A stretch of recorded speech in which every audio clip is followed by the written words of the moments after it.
Hey, Martin here, aka the Acapella Wolf, aka I'm Martin on Twitch, with a techie video today on how I break down songs into loops in Ableton Live Lite. Currently using version 10. For this video, I'm going to use the song Someone You Loved by Lewis Capaldi. If you don't know the song, you might want to listen to it first so you understand what I'm doing. It's a simple song, no offense at all. It's a great song, but it doesn't have a key change, and it's got a very, very steady rhythm to it, so it's very nice for looping. So what we're going to do, we're going to switch over to the Ableton screen. Here is the new project that you get if you say new live session in Ableton. The colors on your channels may differ because Ableton sets those at random when you create a new project. But this is called the session screen. Might be useful for you to know. And it's where we'll be spending a lot of our time. In fact, all our time on this video. So an important thing to check in your options preferences is that you are using an ASIO driver. If you don't have an ASIO driver, yeah, you'll probably have latency issues, even using ASIO for all. So ideally, try and find an ASIO driver for your sound card or mixer so that you can get full fast access.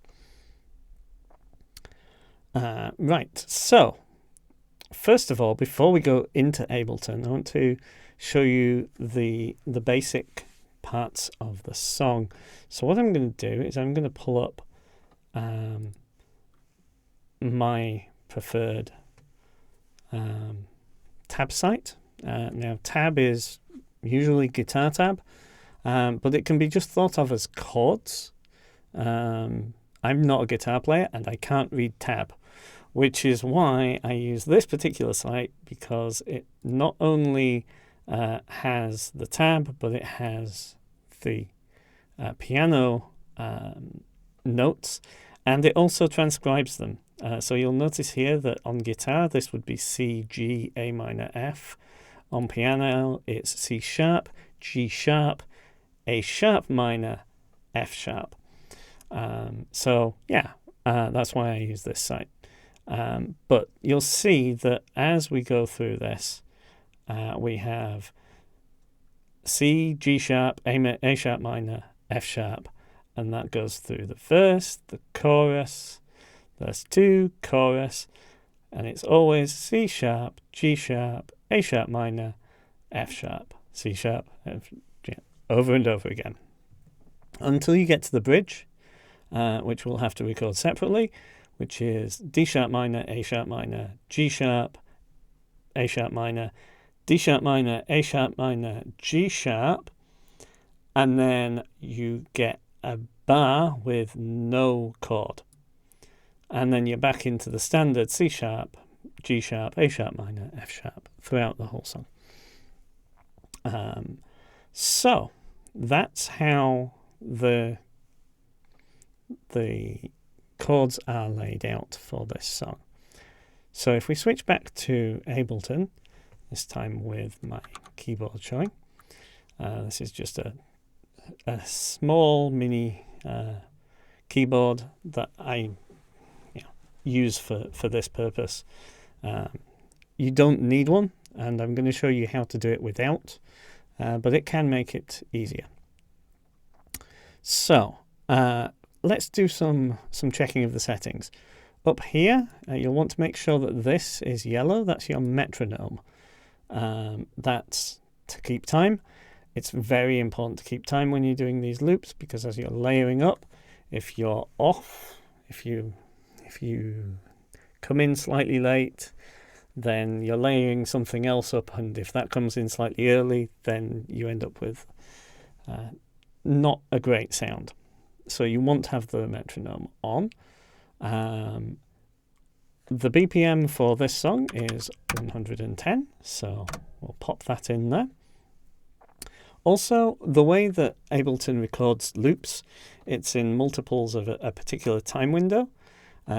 In this case, we have a nice progression that's 4 bars of C sharp, G sharp, A sharp minor, F sharp. So we're going to set this to 4 bars. I'm also going to drop down on the metronome a count in of 1 bar. It's already set to it, but it's nice to check. Then you get a count in. So if you know what you're about to play or sing, then you can jump straight in on the beat. Okay, so the other thing to mention here is the cue out and master out.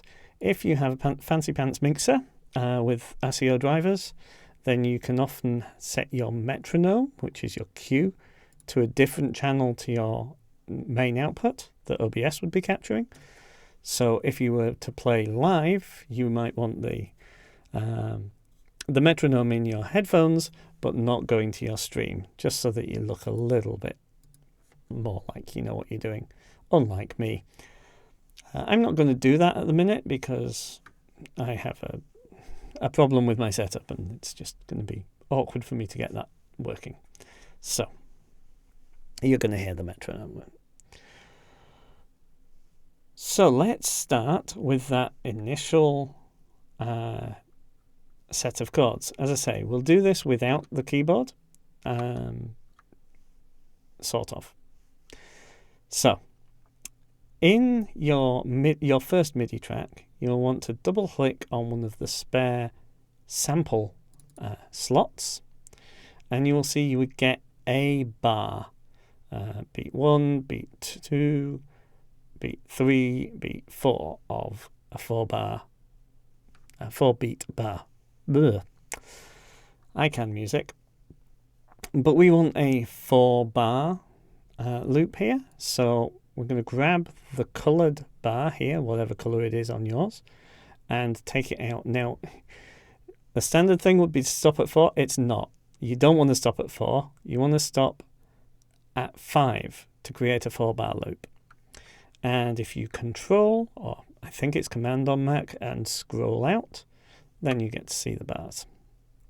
So that's now a 4-bar sample MIDI. So I'm going to just scroll that up so that you can see it. And we're going to play the notes. So a C sharp, I'm not good at piano, but is these 3 notes. So as you can see, we've got the C sharp, the F, and the G sharp. So that's what we see. And you can see my hand doing it on the piano. And I'll try and make it obvious which keys I'm pressing. There we go, those 3. And you can simply, if you have a keyboard, you can simply press the keys. But if you don't have a keyboard, you can still find them by pressing by finding them on the left. So what we're also going to do is set the grid in this view to 1 bar. That means that when you double click on a note, so let's say C sharp, you get a full bar of that note. Now for a C sharp, C sharp is that, so we will put in the C sharp in like that. Then we have the G sharp minor. I'm going to pop all of these in. G sharp, so we go to it there, and a C sharp, and a D sharp. Then an A sharp minor, which is the same as one there, and one there. I've probably made a mess there. And F sharp, which is mostly the same notes. It is that one, and that one. Now, you might be saying, why can't we hear any of this? I can't hear any of it either, because we haven't put an instrument on this MIDI track. So what I'm going to do is go over here on the left-hand side. That might be collapsed, so click it if it is. Instruments, instrument rack, piano and keys, and grand piano. When we drop that there, suddenly we will be able to hear a G sharp minor. Cool. So, having typed those notes in, if we set the sample to play,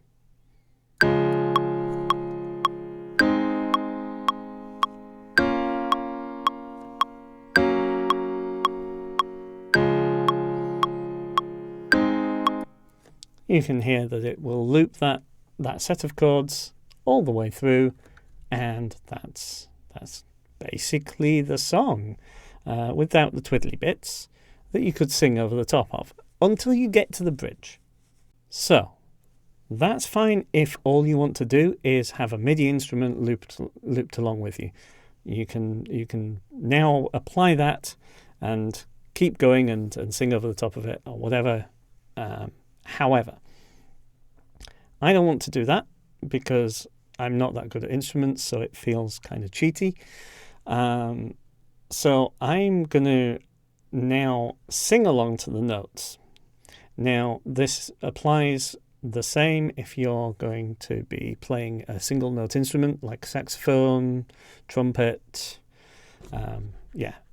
any woodwind instrument, any instrument that you only have one note, the exception being guitars and pianos where you can have chords. So to do that, what I'm going to do is add another MIDI track, and I'm going to break that one chord down into 3. So I'm going to control and drag that sample down so I have a backup of it, because I've been known to mess up. And then I'm going to control and drag it across into these extra MIDI tracks. On top of that, I'm going to remember, which is unusual, to add the instrument. Then I'm going to look again at our first sample, and if you know music theory, you have the tonic, the third and the fifth of these triad chords. It's very simple. There's a lovely video on this on YouTube about music theory superpower. It's really cool. So there we have the tonic, and here we're going to have just the third,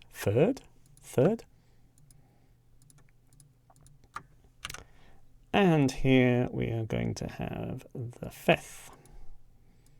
So, yeah.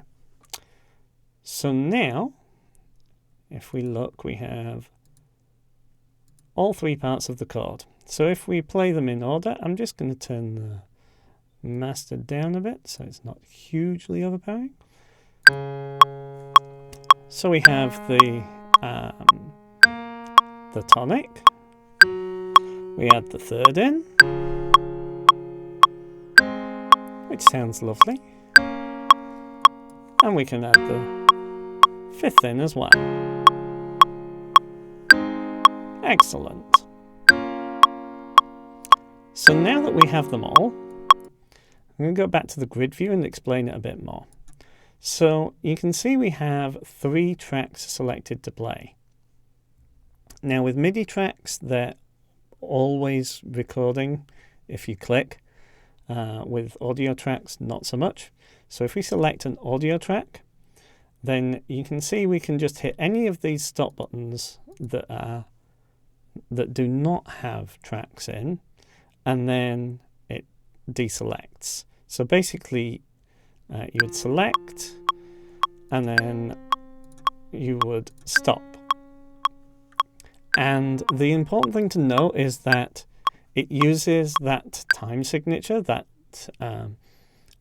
window that we set earlier of the 4 bars, to cue in and cue out those. So it's really neat for that. So now what I'm going to do is I'm just going to switch scene so that you can see my controller. So my controller that I use is one of these MIDI grid controllers, and that maps exactly to the grid that you can see here. So you can see the purple. It's amusing because the purple has been copied from the first track, which is nice to know where it came from. So those yellow boxes on my MIDI controller are the same as those purple boxes in Ableton. Now, one of the good things about these controllers, let me expand that out a bit, is that they have these scene launch buttons over here.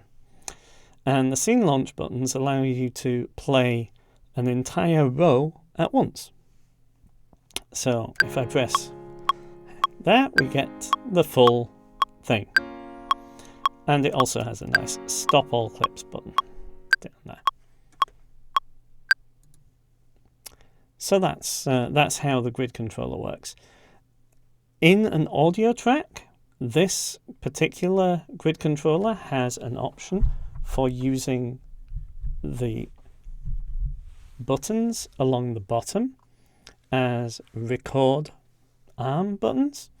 So we can arm this track for recording, and that would be that column, which would be for this audio.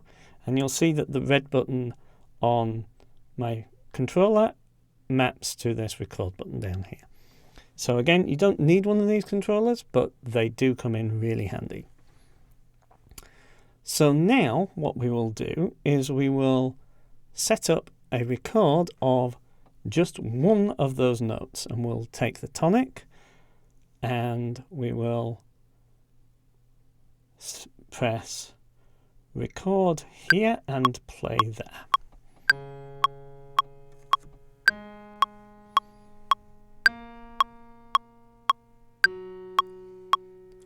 Dum, dum, dum, dum.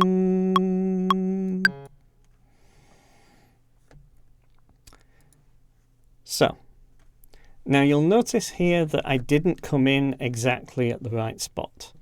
So actually over here is the audio that has just been recorded.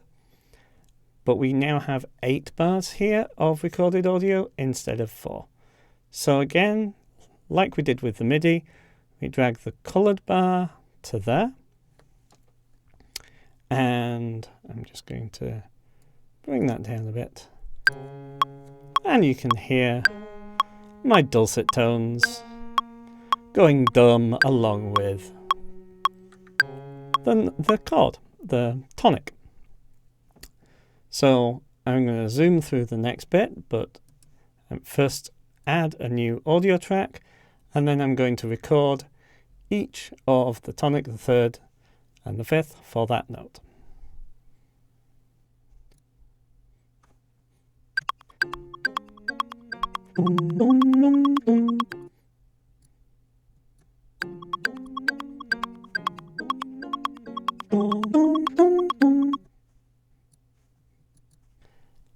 So, having done that, we now have the audio on those 3 audio tracks creating the chorus. So what I'm going to do is I'm going to move those down to here just so that they're not on the track with the MIDI, and we're just going to play them.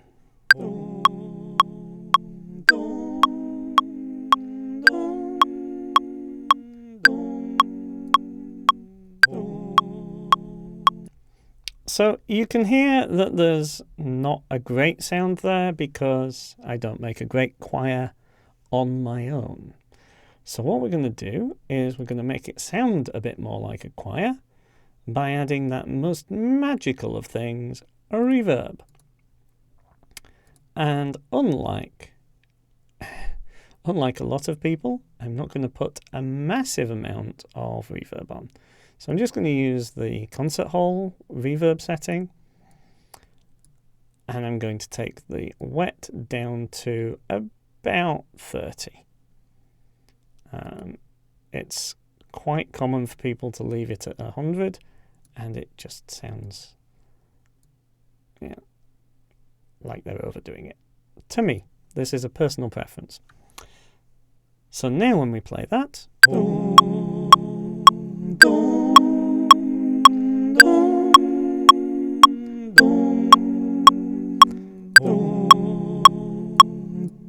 okay, so now we have the audio for the chords. So we can now actually delete the tracks, the MIDI tracks, because we don't need them anymore. They were just to sing along to, and that's fine. Now what I'm going to also do is I'm going to move those up to the top again and move the MIDI, delete the tonic and move the MIDI one way out of the line of play so it doesn't accidentally get triggered. And I'm also going to move it to the end so that we have a better layout on the audio. Okay, so tinkly bits, as my mum would call it. So there's chords, and then there's dum dum dum dum dum dum dum dum dum dum dum dum dum dum dum dum. Great rendition there. Well, that's pretty much what we're going to do. Is we're going to actually just add basically that over the top. Now, I could look at the chords and try and work out what the audio should be, but I'm just going to wing it. And let's add it in. We're going to add a new audio track and put it to the side of those. We're going to reset and we'll just record it in.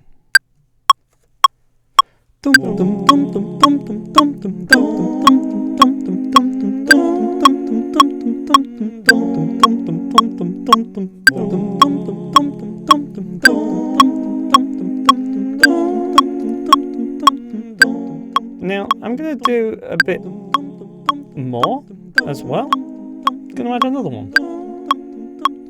Just going to add a bit of harmony on it.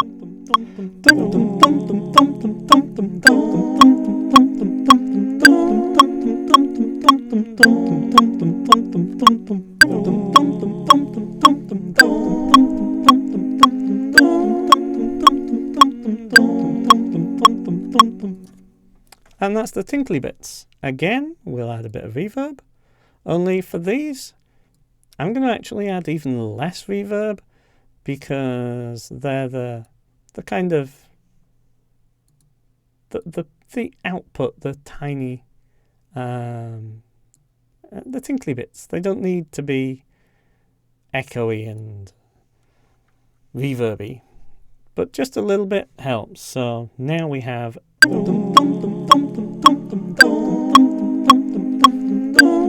a bit more like a choir sound. Excellent. Okay, cool. Over to the bridge. Now, I'm not going to try and sing over the top of that, but it's simple as it was before. We're just going to add a different chord progression. We're going to do 7 bars. And again, as we record 7 bars, when we go silent, that's fine because it will record 8 bars. You'll have noticed when I was recording that last tinkly bit that I pressed the record button a second time before it got to the end, and that will just then stop again on that wonderful 4-bar line because we told it to do so up here and create that loop. So I'm going to go ahead and zoom this forward to the next bit, but I'm going to record the notes for the for the bridge. See you in a moment.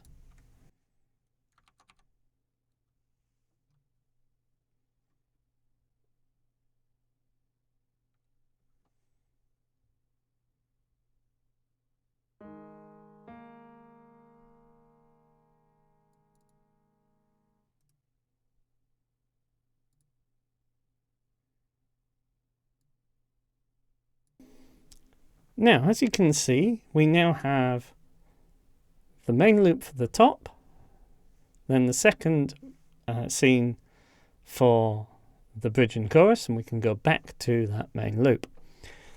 Now,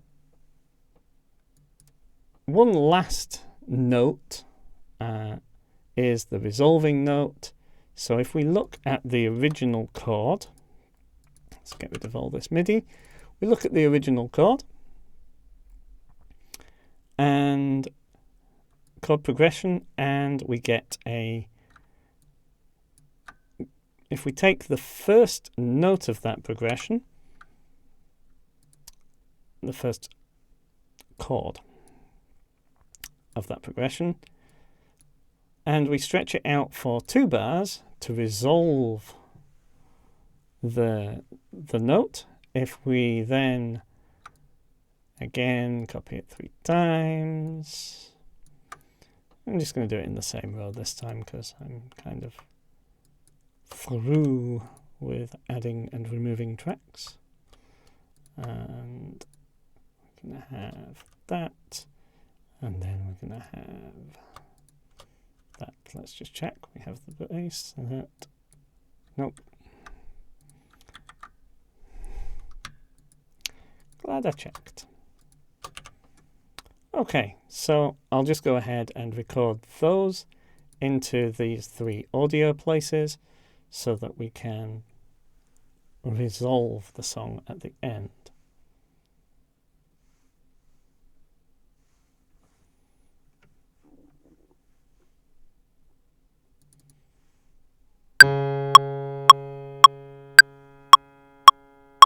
Now, what I'm also going to do on those is turn off the loop so that it just finishes, so we don't accidentally get 2 of those. So over into the sample, we click loop on each of those. One of the last things that I like to do is to build up the starting of the track. So what I'm going to do is I'm going to move absolutely everything down.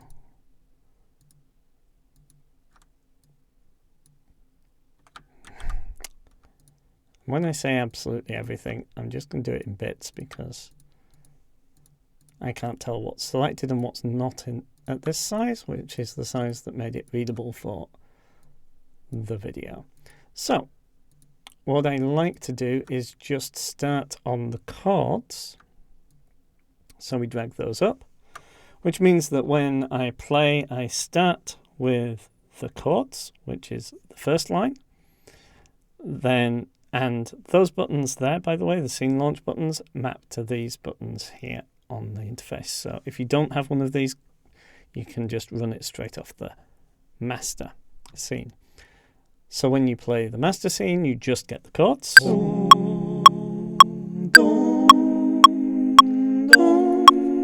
And then we add in the tinkly bits.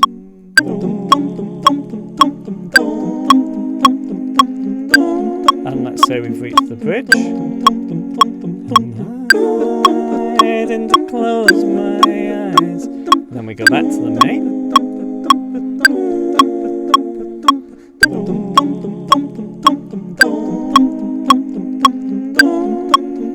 Now, here's an interesting thing. You'll notice it actually cut across too quickly there, because there's actually 2 lines to the verse and it's a 4-bar thing.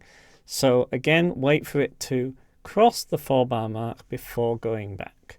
So 2, 3, 4. Now you can press the second scene. So you get the silence.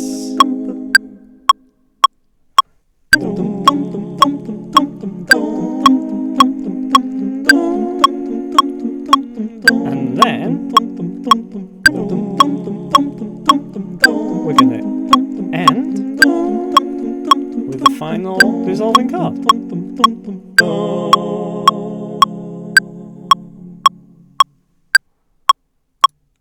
Okay, so that is that. And yeah, pretty much we're ready to perform. So over the top of that, I will sing. I will hopefully, once I work out how to use this part of YouTube, put a link to the performance video over here. It might not be exactly these recordings because I might be a bit of a perfectionist and have a bit more time to go through it. But that's basically how I set up for a live session.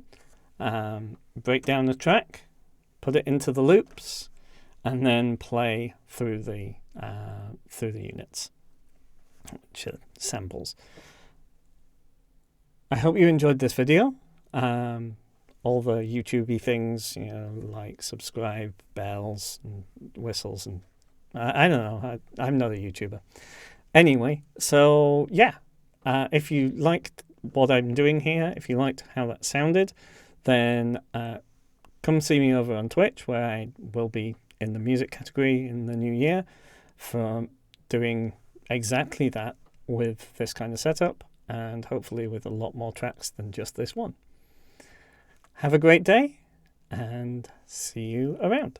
Bye.